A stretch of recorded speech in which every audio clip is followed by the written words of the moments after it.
Awesome. I wanted to take a moment for everybody to introduce themselves. I want to first introduce you to Megan Coleman, who is our project coordinator for the Just Mercy campaign, and I want to introduce you. I want to introduce Wynn. Wynn Newman is our public relations coordinator for the Just Mercy campaign, and I'm going to hit Matray Rock and let her tell us a little bit about herself. And I knew Foxy was going to be over your shoulder, so we got to have the Foxy talk about a little bit about herself too. And then Monica's on, Tasheen is on. I want to hear from everybody. This is about women. We're trying to create WWNG National Women's Task Force. We're going to create recommendations for I don't call it defunding the police because people don't understand, but we want to divert funds to create community programs. We want to do policing different. We want to reimagine what police look like. Actually, I want to recruit women to do most of this work because we are better at it. We don't have that testosterone, masculinity, power struck that men deal with. So as women, I think it's our responsibility as the first teachers of men and women to come up with a national agenda that we push together from all of our states. Wow. I'm shutting up. Yeah. Ooh, in that order. You with the beautiful glasses. I know I can't wait for your introduction any longer. Can you introduce yourself? Okay. Hi, my name is Tasheen.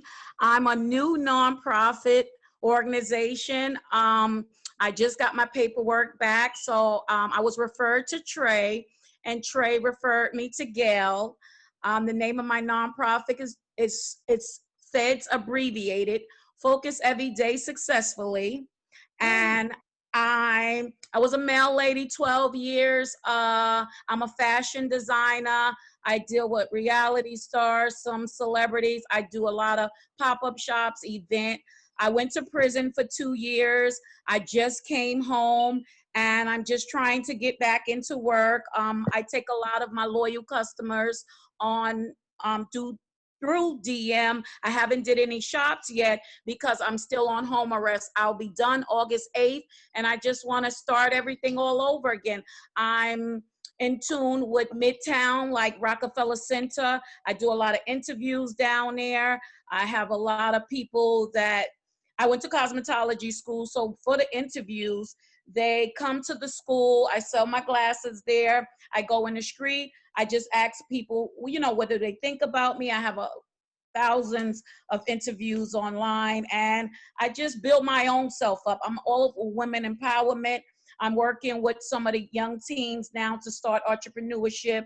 I have a talk show now on Thursday nights from 7 to 8 p.m. on live. What a young girl, she's speaking out how I inspired her, how she started her own business. So we're just trying to pull some more teens in to start their own business. Nice, thank you, and welcome home. Thank you. This is the network. But you see what she said? Trey called me, said she had a sister in Jersey, and she's been linked ever since. I called my sister in Ohio because somebody reached out to me on my internet for a son that's in Ohio. I called Mia Moore in Ohio, and she's linked up. We have a national network of powerful women across the country, and we've got to mobilize ourselves to be the voices that, to me, that are taking charge. White women can't save us at the end of the day, but they can stand in the ranks with us and support us. But to me, as a Black woman on June the 19th, this is our battle. This is our fight. And I can't wait around for anybody to save us. So, on this day, I thought it was important to bring several of my sisters from around the states because Monica and Trey are in Florida. They've created a whole new Florida majority that is moving across this whole state of Florida. We followed their lead in New Jersey. We've got 83,000 formerly incarcerated people on parole and probation their voting rights back. We got to keep fighting. And you know, as we watch our Black men and women die in the streets, and it ain't just Black women killing Black women too. In the jail, out the jail, in the streets. 2 trans Black women were killed and murdered in Philadelphia. Like this is it. This is, I think this is our fight. And I'm dying on this post. I'm 63, 64 years old. I have a whole new team of young women. My job is to give everything that I got while I'm still alive to you all. Because this is y'all's fight. And we've got to raise our young women who are out there in those streets right now, putting their life on the line in this pandemic to push this country forward.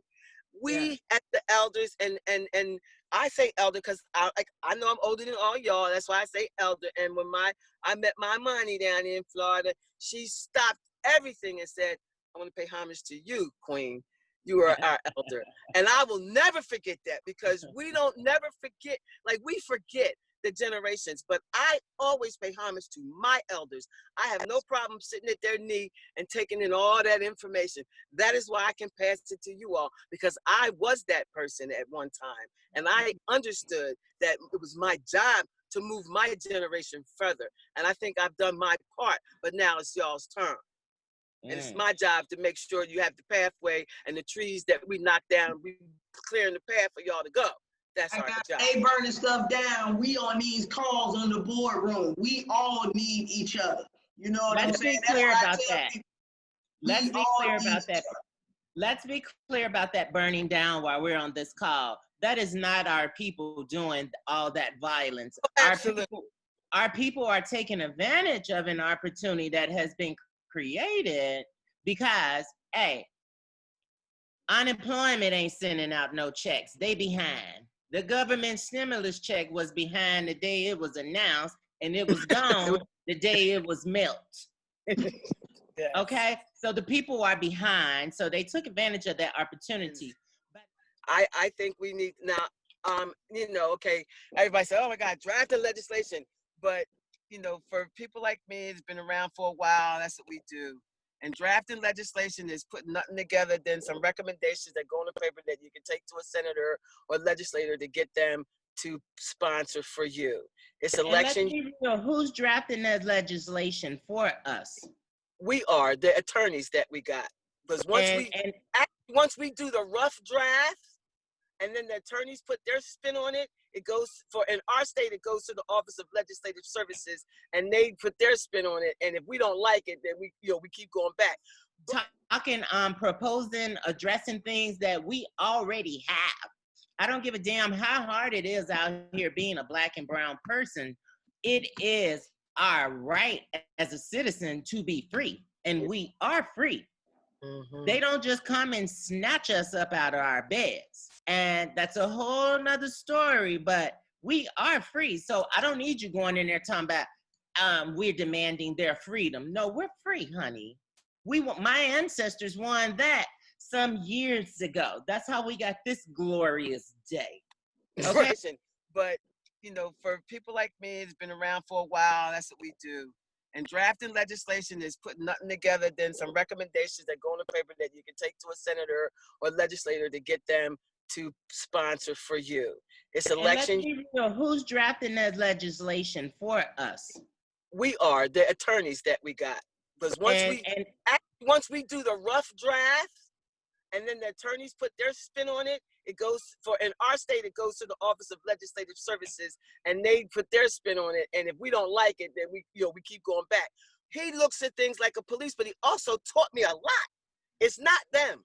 It's the laws that protect them. So if we change the laws, then they can't do that.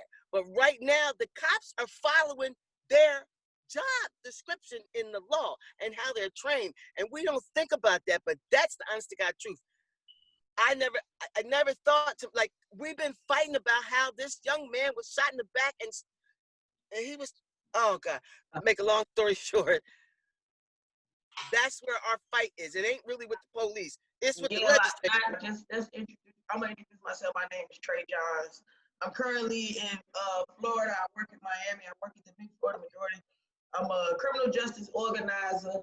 I'm also the executive director of FedFam for Life, which is Federal Family for Life, you know, where we support jailhouse lawyers and we help people get out of prison. And when they get out of prison, we take care of it. I mean, literally, you know, we do wraparound services, and we've been doing that for whoever needs it. I'm also the president of the Women's March of West Palm Beach, and I'm also on the board of the Florida State Women's March. And yeah, I do a lot of stuff. And I'm dignity ambassador for Tennessee and co-ambassador for Florida. So I just do stuff. Sometimes people pay me to do it, sometimes they don't, but I figured it out. We're currently doing the Black Mama bailout. You know, we bailed out 5 Black women. That was through Florida Majority and a few other Black-led organizations down here in South Florida. FedFam for Life is currently bailing out protesters and bailing out anybody that get locked up tonight for Juneteenth. We're gonna go get them. And I don't give a damn where my sisters are. I just bailed out a sister in North Carolina for $8,000 yesterday. Her bond was $86,000. They just stacked charges on this sister. I said, ain't no real niggas gonna be locked up for Juneteenth. And I got out. So that's a little bit about who I am. And this is. Okay, Monica, or Gwen? Hold on, Gail. Don't you see Foxy right there? You ain't even looking. No, I don't see nobody. I'm looking at Your screen, little raggedy phone, little raggedy flip phone. 1054. Support all things Black, Black everything, Black all day. Got a black car sitting in the driveway. I am involved in a little bit of everything that Trey mentioned, you know, especially with the Black Mama bailout, enjoying having one of these young girls that's right at the cusp of trying to grab hold of who she really want to be, and trying to let go of all the other stuff that's keeping her from doing that, keeping her in that poor person's mentality, you know? So it's beautiful, you know, like you said, our youth, you know, being close to that and, you know, seeing her here. That's what we all about. And otherwise, I'm kind of in one of my 4th retirement because I'm not getting paid right now, which is okay. But yeah, that's a little bit about me. Thank you, Foxy. I love the hair. You know, I'm feeling that Chaka Khan, Chaka Khan. All right, Wynn, who's next? I can be next. My name is Wynn, and I help WWNG with their Mission Just Mercy campaign, which I'm very excited about. But I'm basically here to support everybody and to help you get your voices heard and our work better recognized. And I'm in Washington, D.C. And you are also impacted. It's okay to say that in this space. Tell them that you know. My son's father is in federal prison right now. Yep. And where you say you're located at, Wynn? Washington, D.C. Oh, wow. Okay. Nice to meet you, ladies. I'm Megan. I'm Gail's right-hand girl. Right now, similar to Wynn, we're working on our Just Mercy campaign. We have lots of exciting projects coming up for you guys. But I started with Gail, I would say like about 6 months ago, maybe. I have a passion for helping others and for fighting for what I believe in and for advocating what is right. I'm from New Jersey. Trying to think of anything else. I'm studying for my LSAT right now, so I'm studying for that. I'm working part-time at a law firm, and I'm working for Gail. So, woo-woo. Who else is on? I just took my LSAT Sunday. Oh, So I'm waiting on my results June 30th. Best of luck. Best of luck. Oh God, thank you. I gotta do it. It's done.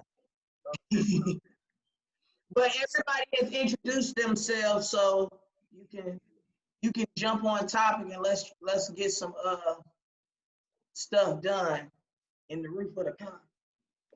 So one of the things that I wanted to, like I said, we wanted to create this national task force, Black women and women, but Black women led, because these issues I think are directly hit our homes, and that's, you know, and then I do have some other women of color that have Black children that need to be at the table. Build this on Fridays. Now, I just want to know, what do you all think? Should we do this every Friday? Should we do this twice a month as we grow? Because there are some more women that I didn't get to bring on.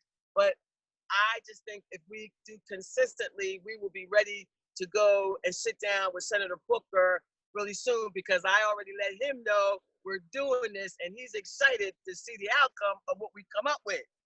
So I have an idea. I have an idea. How about if you like draft, like we need like a set point, because down here, our steering committee in Florida, the next thing Dignity is gonna tackle is something around the trans man that was killed up in Tallahassee. So we're looking for legislation around LGBTQ persons and how they're treated by the police, and how our mental health and their mental health is neglected. So we're looking to draft legislation about that.